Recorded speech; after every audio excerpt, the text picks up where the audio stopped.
Welcome to week 5, the technological revolution. Unlike the industrial revolution, which is, well, even that's been defined different ways, but late 1700s, 1830, industrial revolution, and there seemingly is a second one, depending on what you read. But technological revolution, though, tends to be more broadly defined as the last 200 years. Obviously, there's been an exponential rise in technology in the last 40, 50 years. I grew up without the internet. I'm not that old. Okay. So obviously technology has increased rapidly, and human beings have had to try to adapt to it. Some of these interactions we're having are new to the human experience, like how fast we process information, get information, decipher information. It's all very, very new. And one of the things I'm going to put forward as you read the simple letter, would have been a simple letter from George Washington, and one of the excerpts from a pamphlet from the French Revolution, it's not so much the content, but the language, right? The vocabulary, the logical flow, right? Oftentimes the Civil War letters are read, okay? As like these beautiful love letters and, beautiful language. Why is that language? Even the content is the same as we might express today. The sentiments are the same. Why are they much different than an emoji, right? Is there a difference in the intellectual part of the dimensions of wellness as a result of technological revolution? I don't know. Let's see. So this is an excerpt in front of you from Alexander Hamilton from, if you're not familiar with this group of papers, called the Federalist Papers. Okay, these were published, and I'll tell you where they're published in a second. They're often used in a law, they're used in law schools now. So they weren't published as like law curriculum. Okay, but I'm going to just read a short excerpt from it. I'll read the last couple sentences here. 3 sentences. For nothing can be more evident to those that are able to take an enlarged view of the subject than the alternative for an adoption of the new Constitution or dismemberment of the Union. It will therefore be used to begin by examining the advantage of that Union, the certain evils and the probable dangers to which every state will be exposed from its dissolution.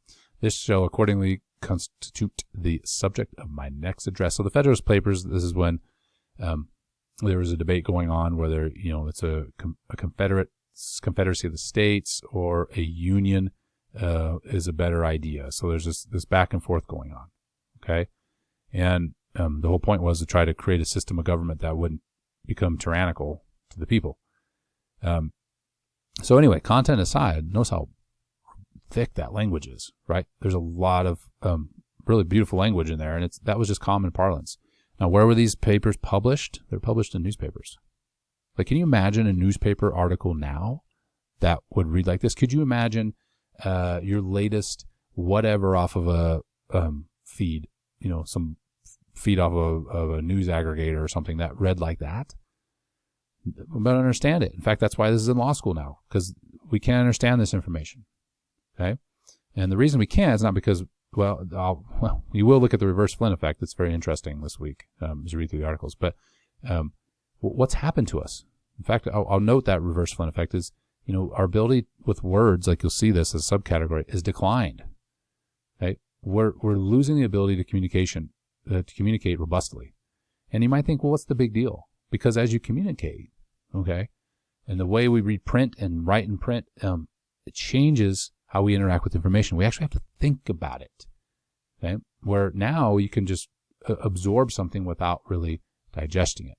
Okay? So let's look a little bit more into that. So where have we come from? Well, we came from a newspaper, like, I mentioned before, like the Federalist paper. Then not all newspaper articles are like that, of course. But then we moved to the radio. There's still some imagination going on, but there was not an interaction with any sort of print material.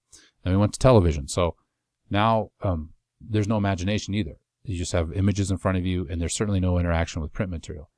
Then we have the internet. So you could argue that some of the internet may incur some interaction that may happen. Okay. But again, it's more of a absorption than it is an interaction. You're not writing anything. Okay. You may not be reading anything carefully, and depending on what you're watching the internet, right? It could be a video or something that isn't providing any sort of stimulation, cognitive stimulation or cognitive stimulation. Okay. Then we have the birth of social media, and notice the kind of movement even in social media. So Facebook has a character limit of 63,206 characters. The Gram, 2,200 characters. Twitter, 280 characters. And TikTok, 300 characters. Okay, now I realize you can do in Twitter, you can do threads. Okay, I understand that. But still, you're going to be limited to how much information you can decipher, and also more so how much information you can disseminate, right? In 280 characters, even if you had a thread. Okay, so you can even see in social media. Facebook was first. Around Twitter, started the time the Gram got popular. Now TikTok's popular. I mean, the Gram and TikTok aren't known for their character limits. They're known for the videos, right? They're known for the media that you're just going to watch. So how much of that are you really interacting with, and thinking about, and taking the time to think about? If these images are flashed before you very, very quickly, do you have the time to digest them? And go back to that newspaper article, from the Federalist Papers. It's going to take you a while to read through that and think through it, and maybe form an opinion on it before you do whatever you're going to do about it. Maybe nothing. Okay. So I just want you to see this evolution that we've had from during the modernity, and it's not so much modernity, maybe an ideological sort of way, but it's just the result of an increase in this technological revolution, and part of it of increase in technology in general, right? Which is technological revolution. Okay. So maybe you find that interesting, maybe not. But what do you think what impact this has had on wellness? Well, we have just some examples here from the literature of interacting. Let me move myself around here. Put myself here. Interacting versus ingesting. Okay, and I wanted to kind of drive on this point. I'm not just making stuff up. How's that? This is from a study in media use. Okay, and what you're looking at up to 2016, and you can follow any of these lines. So this is the trends in adolescents media use. Okay, probably not much different than adults. The black line is did not read any books for pleasure for the last year. You can see that's been on the rise. The dotted line is read a book or magazine nearly every day. That's plummeted since 1976. You imagine that these lines, if you carry them out even further, probably the trend is going further and further. Read 2 books or more for pleasure in the last year, right? Not as big of a decline, but certainly in decline from 1976 to 2016. Seems to level off from 2002 to 2016, but still a decline in interacting with text. What about this is the percent of 12th graders who read a book or magazine, so into high school experience, again, adolescence, for pleasure in almost every day by gender. And this is broken down by a variety of categories, whether it's by sex or is by ethnic group or socioeconomic status. Okay. If any of those lines follow any of them, though, they're pointed in the downward direction. Again, this is a percentage of 12th graders who read a book or magazine for pleasure almost every day by gender, race, ethnicity, and socioeconomic status. That's almost unheard of, right? But you can see that we're down to almost 10%. 10%. And from 1976, 65, ish percent, depending on the group.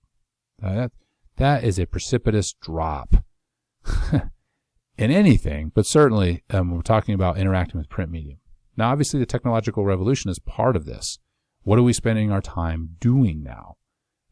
If this was pleasure reading for fun, well, we've lost that, and we're replacing it now maybe with technologies that are not as interactive. Okay, there's a fair amount of research on streaming now and binge watching, and not surprising that those have binge watching has negative effects on things like anxiety and depression. Okay, well, what does a book do that Netflix? I shouldn't say Netflix. Streaming doesn't provide. There's a lot. That's not just Netflix. That's why streaming provides. Again, if you read a book, you have to use your imagination. You have to think about things. The pace is slower. Okay, there's a story unfolding. It may be nonfiction reading too. In this case, it's pleasure reading. Maybe pleasure reading was nonfiction, but there's interaction with the information. You have to think about it. You're forced to, because it's not in front of you. It's not given to you in order to digest. Let me move myself over here for a second. All right, and there, I'll put myself at the top. And then lastly, legacy media use. So newspapers, magazines, and TV and movies. You can see newspaper usage has plummeted. Okay, from 1991 now, from a little over 60, maybe we'll say 63, just guesstimating, down to under 10%. Magazine, right? This is once a week or more for the newspaper and the magazine, plummeted. 2+ hours a day in TV also plummeted. So again, you're seeing this technological shift towards phones, etc. and then going to movies look at this point had flattened out a little bit, but still a decline to almost under 50%. I imagine these numbers have gone down further with, this was 2016 and streaming services are really becoming popular in the last, 4 years or so. Okay. So can I go back to what does this mean? Like, look at this newspaper consumption. I mean, newspaper consumption takes time. You have to read it. You have to interact with the text. There's going to be a broad expanse of, there's going to be, well, there should be at least more vocabulary associated with reading print material. It's not video driven. It's not image driven. It's text driven. Okay. Text driven. And again, that's important. You may have heard say, the children should be read to. Well, there's a reason for that, right? It's because it's neurostimulating. Okay. Neurostimulating. When people consume media that is not text, again, that cognitive function is not as high, right? That's why you watch it a lot of times. You just zone out, right? And in zoning out, though, it does have some downstream effects because you can zone out. The tendency to overeat and overconsume and stay up too late and all those things are increased. Okay. That doesn't mean it can happen with a book, but it's a much different experience when you're reading something in text. Again, you're not expanding your vocabulary either. You're not interacting with data. Okay. Now, as a result of popular media, and again, it's not all bad. I like to consume me some popular media too. I like to use technology, of course. I mean, this is not a good or bad. It's just a realization that this is new. Part of modernity is the growth in technology. And so we have to recognize, though, this is going to have a significant impact on human beings. So this was I'm going to give you an example of clickbait, right? And if we consume information very quickly, if a Twitter character limit, right, is so small, you're going to have to decipher a lot of information in a short period of time. Okay. And the best way to do that is pictures or really provocative statements, right? I would challenge you. Any statement you see or any headline you see, click on it. I think you'll find, this is my own ratio, about 50% of the time the article had nothing to do with the headline. That's why it's called clickbait. Okay. So let me give you an example here. This was recent this last summer when I record these videos. Is climate change causing poor fitness in children? Whoa, that's pretty provocative. Climate change is causing poor fitness in children. A study. Okay. So I went and found the study myself. Okay. So you can see if I just stuck on that headline, I'd be like, wowzers, that's pretty bad. Well, you find it in this journal. It's called Moving in a Hotter World, Maintaining Adequate Childhood Fitness as Climate Change Countermeasure. So I'm going to just give you the short and long. This here is, this wasn't even a study. It was a review. It's like a book chapter. It's not a study. And it wasn't creating causation. Okay. The climate change was not causing fitness changes. The author was contending that children are unfit now as a result likely of overconsumption of screen time. And if the climate is changing, which the author does contend it is, that when it gets hotter, children will not be ready for it. That's a big difference than climate change causing poorer fitness and stuff. In fact, the study that's often cited in these popular media articles was a study inside this review article that was just citing that children had been experiencing a decline in cardiovascular fitness over time. It had nothing to do with climate change, just in general. So this is just an example. I'm sure you all have examples too of clickbait, but this is the change in media. This is harder to get away with in a newspaper article, right? It is harder to get away with a newspaper because you're going to sit and read it then. That's the assumption, right? You have a headline, and you read it and you're like, wait a minute, I don't agree with the author of this. Okay? What's the idea of get somebody to click on something? Well, there's probably advertising associated with it. If you saw that in the last slide, you saw some. Okay?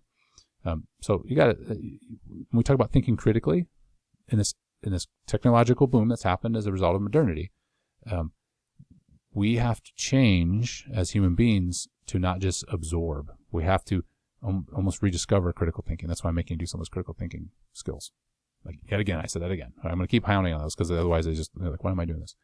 Now, you may ask, I think you can already see these inferences, so what? Now, I'm going to put something very serious up here, and I don't put it up here just to make a point. I put it up here because it is serious, is suicide rates have been on the rise, right? Look in this graph just from 2000.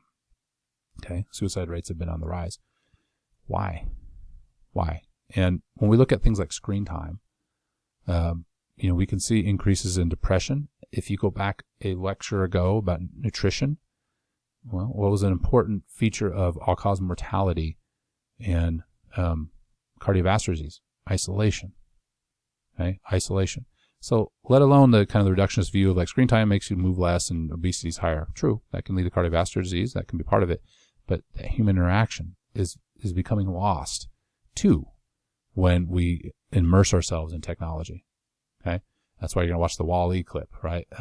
What happens when we immerse ourselves in technology? It's not a good thing. Okay, humans are meant to interact with one another. Okay, and so even what I'm doing with you now is not the same as being in person in terms of beneficial to your health, right? Long term. Okay, so I put the suicide rates up here because the so what is. Well, I'm not saying that technology is the sole reason for increasing suicide. I would, that would be a big statement. What I am saying though is that this is new, right? This explosion in technology as a result of modernity is new, and we, as a culture, as a world, we need to sit down and say, okay,